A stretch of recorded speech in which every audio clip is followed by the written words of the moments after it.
Alors, en réalité, nous, on pense parfois partir à la guerre spirituelle où on est là, on demande pardon pour nos péchés, puis on prend le sang de Jésus, et puis on prend le nom de Jésus, et puis on fait bien de le faire, il faut le faire. Et on prend nos épées, et on essaye de couper la tête de nos ennemis. Et bon, c'est bien de le faire, mais en réalité, voilà où il faut aller. À la place de l'épée, nous prenons la croix. Le combat spirituel se fait par des armes spirituelles, avec des révélations spirituelles et avec une compréhension spirituelle. Et donc, à la place de l'épée, je voulais vraiment le redire dans ces jours de Pâques, nous prenons notre croix et nous allons à l'autel et nous déposons notre vie comme un sacrifice vivant. Vous voyez, j'ai mis ce visuel. Ce cours, je l'ai fait il y a un certain temps déjà, mais quel extraordinaire moment que celui de ces jours que nous traversons et que ça corresponde à ces jours-ci. Donc, nous allons à l'autel et nous déposons notre vie comme un sacrifice vivant. Et vous savez quoi? Oh là là, ça c'est le vrai combat spirituel. Ça c'est lorsque tu consacres ta vie, lorsque tu offres ta vie et que tu sais ce que tu fais, hein, que tu sais ce qu'a fait Jésus et que tu sais que toi, tu vas offrir un sacrifice de louange. Hein, tu vas pas offrir ta vie pour mourir. Jésus l'a déjà fait une fois pour toutes. Il a dit ça suffit. Maintenant, lui, il veut des sacrificateurs pour lui qu'il met à part, que nous sommes, pour lever des louanges, l'adorer et élever son nom et l'élever à une telle hauteur que le monde des ténèbres, lui, en nous entendant, il va fuir. Ça s'appelle le combat spirituel.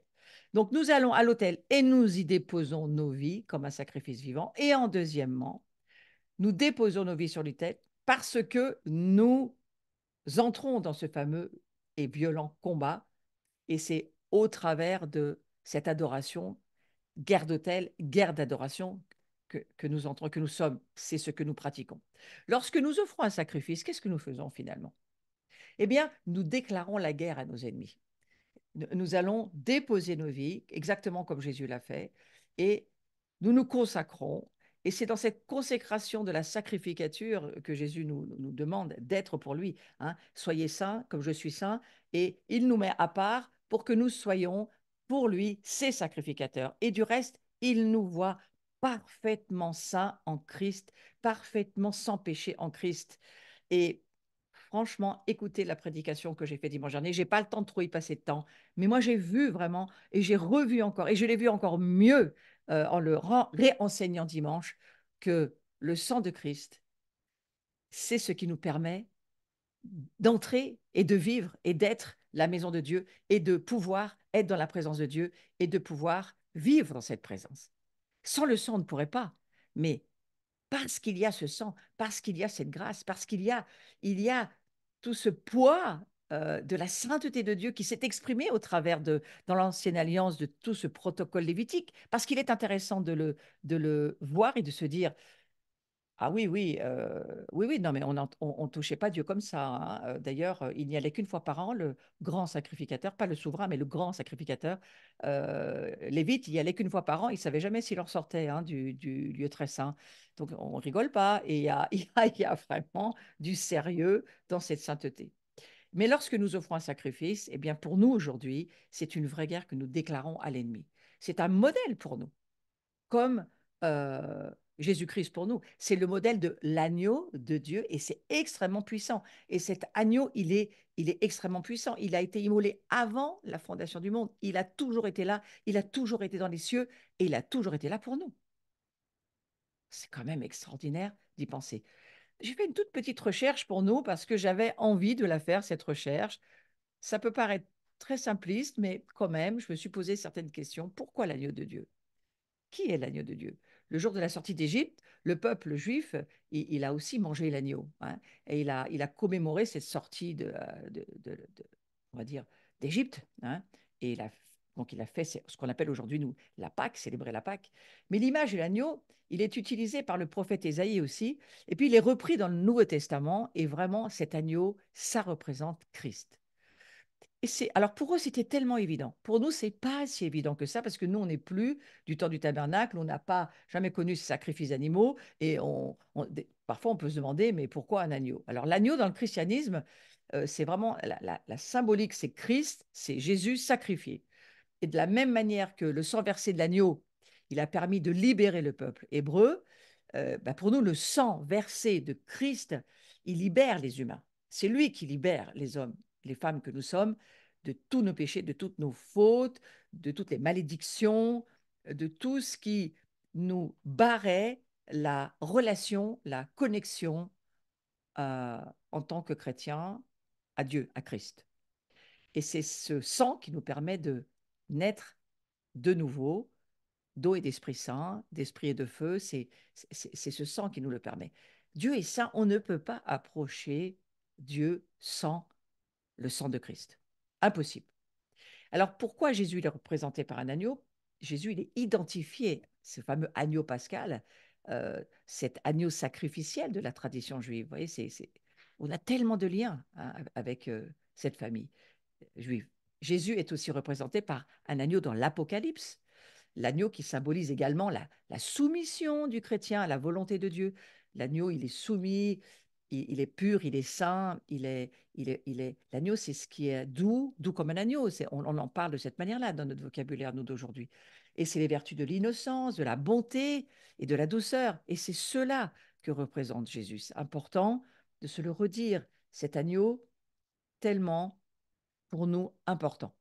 Donc, Jésus, l'agneau de Pâques, on va lire Marc 15, 25. Je trouve intéressant maintenant de continuer sur ce modèle de l'agneau pascal. Marc 15, 25 nous dit ceci, c'était la troisième heure. Vous vous souvenez, les Lévites, le premier agneau qui sacrifiait, c'était la troisième heure. Eh bien, c'était la troisième heure quand Jésus a été crucifié. Il est crucifié exactement à la même heure que ce que faisaient les Lévites dans le temple, dans le tabernacle, c'est la même chose. Hein. Il, il tuait cet agneau à la troisième heure, c'est-à-dire 9 heures du matin. C'est la même heure que celle du sacrifice dans le temple et le moment où le premier agneau est sacrifié. Et l'agneau, il est offert sur le côté nord de l'autel. Le mont Golgotha, il est sur une colline sur le côté nord de l'autel. Vous voyez, c'est toutes ces similitudes qui sont intéressantes, juste à se dire, ça tombe pas comme ça n'importe où, n'importe comment. Cette sainteté, c'est-à-dire, souvenez-vous que saint, ça veut dire aussi parfait. Donc la perfection divine, lorsqu'on la voit, ça nous met à genoux. Hein. Ça nous met à genoux devant Dieu de dire, oh Seigneur, c'est quand même extraordinaire. Qu'est-ce qui se passe à la neuvième heure? Le deuxième agneau qui est sacrifié à la neuvième heure, on le lit aussi là encore dans Marc 15, 33, 34. À la sixième heure étant venue, il y eut des ténèbres sur toute la terre jusqu'à la neuvième heure. Et à la neuvième heure, c'est le verset que vous avez sur le visuel, à la neuvième heure, c'est-à-dire 3 heures l'après-midi, Jésus s'écria d'une voix forte, Eloi, Eloi, lama sabachthani, ce qui signifie, mon Dieu, pourquoi m'as-tu abandonné? Et il meurt. Il meurt au moment où le deuxième agneau, il est sacrifié. Quand même. Donc le deuxième sacrifice avait lieu à la neuvième heure, c'est-à-dire à 3 heures de l'après-midi. On voit que les horaires sont extrêmement précis. Il se passe quelque chose chaque fois dans le temple. Eh bien, à Golgotha, il se passe la même chose exactement à la même heure. Vous avez déjà pensé au fait que quand Jésus est sur la croix, on le crucifie à la troisième heure, il meurt à la neuvième heure. Dans le temple, on sacrifie toujours les agneaux. Bien sûr, il y a encore des sacrifices qui vont se faire de la même manière et on se dit, c'est quand même incroyable. Il ne voit rien. Les yeux ne sont pas ouverts, qu'à certains qui sont au pied de la croix. Alors, qu'est-ce qu'il est en train de se passer? Tous les jours, quelle que soit la date, il doit y avoir 2 agneaux sacrifiés. Ça, c'est des agneaux, on va dire, quotidiens, toute l'année, ça ne s'arrête jamais. Puisque, bien sûr, hein, il faut que chaque jour, les péchés soient pardonnés. Parce que là, Jésus n'est pas là. Hein, donc, pour que Dieu puisse se manifester dans ce lieu très saint, avec tout ce rituel qui est là, cette grâce, parce que si vous regardez bien avec un peu de hauteur, vous verrez que toute cette histoire, c'est que la grâce de Dieu pour l'humanité. Ouais. Mais voilà, ça se passe comme ça. Et le jour de Pâques, eh bien, ils doivent ajouter un troisième agneau parce qu'à Pâques, il y a 3 agneaux, ce jour-là, 3 agneaux qui sont sacrifiés et pas deux. Et ce jour-là, regardez qu'est-ce qu'il y a sur le mont Golgotha. Il n'y a que 3 croix. C'est pas normal. Les rabbins vont dire les textes, quand vous lisez les textes, vous lisez que ce n'est absolument pas normal. D'habitude, ils faisaient des crucifixions en masse. et il y avait énormément de gens crucifiés. Parfois, il y avait 20 croix, parfois, il y avait 100 croix. Les Romains, c'était leur truc. Ils crucifiaient des gens tout le temps et c'était en général des gros groupes de personnes. Mais l'histoire nous dit qu'il était inhabituel que ce jour-là, il y en ait que trois. Et dans le temple, on sacrifie ce jour-là, non pas deux agneaux, mais trois agneaux. Donc, vous voyez, on va sur le fait que Dieu nous montre un modèle uniquement le jour de Pâques. Je suis impressionnée de me dire que nous sommes, alors nous ne sommes pas sur le calendrier hébraïque ce soir, mais nous sommes quand même sur le calendrier, bon, les chrétiens, alors quand même, on peut se dire que c'est un jour quand même important, même si les calendriers un jour se remettront correctement. Le jour de la Pâque, vous voyez, trois agneaux sont offerts en sacrifice. Et il y a bien sûr tous les agneaux offerts pour les divers sacrifices, mais il y a les deux agneaux spéciaux qui sont les agneaux quotidiens, et il y a le troisième agneau de la Pâque, et le souverain sacrificateur, il est directement lié à ces trois agneaux-là. Et le souverain sacrificateur, eh bien, vous savez bien qui c'est, ce souverain sacrificateur, c'est Jésus. Donc, il lui, pensez à ça, il est le sacrifice, et il va mourir, laisser son dernier souffle à la 9e heure, c'est-à-dire 3 heures de l'après-midi, exactement au moment où on sacrifiait le deuxième agneau. Voilà. Et je vais aller sur cette pensée que j'ai trouvée très intéressante aussi. Alors tout ça, ce sont des pistes pour vous émerveiller et pour vous donner envie d'aller lire les textes, d'aller chercher d'où ça vient, comment on peut dire ça, comment c'est possible. Ah, il faut creuser, il faut aller chercher des renseignements, hein. Mais faites-le vous-même, vous verrez, c'est très intéressant. En tous les cas, j'ai repris les textes de Exode 12. On va aller dessus pendant un petit moment. Vous allez voir aussi comment on peut vraiment s'émerveiller sur ce que la parole de Dieu nous dit. Exode 12, verset 3. Parlez à toute l'assemblée d'Israël et dites, le 10e jour de ce mois, on prendra un agneau pour chaque famille, un agneau pour chaque maison. D'accord? Donc ça, c'est vraiment dire la Pâque. Les agneaux étaient gardés dans la maison à partir du 10e jour du mois et élevés dans la maison. Élevés dans la maison. Ça ne vous parle pas de quelque chose? Ils étaient élevés dans la maison. Même si vous aviez un super salon IKEA dernier modèle, il fallait élever l'agneau chez vous. Eh bien, voilà, c'est ainsi que ça se passait. Les agneaux étaient gardés dans la maison à partir du 10e jour et élevés dans la maison. Et lorsque Jésus monte à Jérusalem, alors là je parle de son vivant, il est entouré par tout un tas de gens qui ont acheté des agneaux à Bethléem et ils ramènent ces agneaux dans leur maison. Est-ce que vous pouvez imaginer ce qui peut se passer dans la tête de Jésus quand même? Et maintenant, l'agneau n'est pas seulement pour le sacrifice du temple. Regardez ce qui est en train de se passer. Il est introduit dans la maison. Jusqu'au 14e jour du mois, il doit y rester, nous dit le texte, il doit y rester pour 3 jours. 10e jour, 14e jour. Donc 3 jours entiers, il reste dans la maison. 3 jours, ça ne vous rappelle pas quelque chose, 3 jours? Les 3 jours où Jésus sera mis, crucifié sur la croix. Alors, lorsque l'agneau il était amené au temple pour être sacrifié avant le sacrifice, le souverain sacrificateur il imposait les mains sur la tête de la bête et c'était pour signifier que les péchés ils étaient pardonnés. Voilà. D'ailleurs, c'était pas le sacrificateur qui tuait l'animal quand c'était, on va dire, des sacrifices pour les péchés du peuple.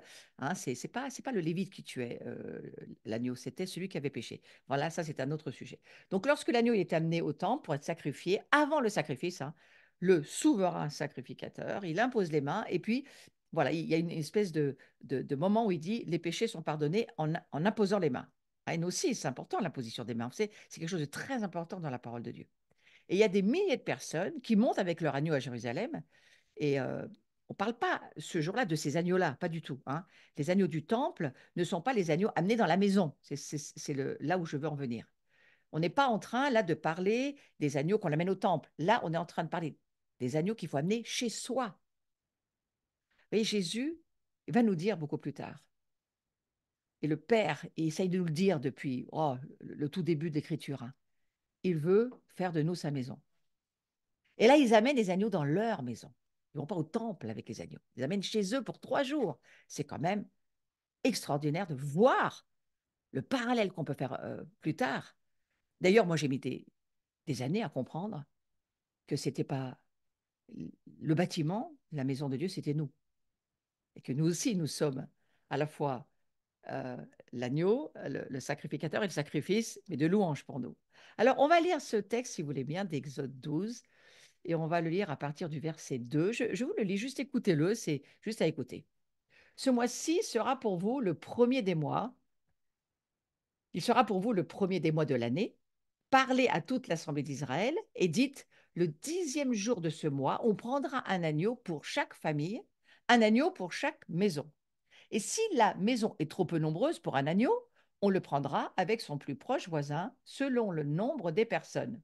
Et vous compterez pour cet agneau d'après ce que chacun peut manger.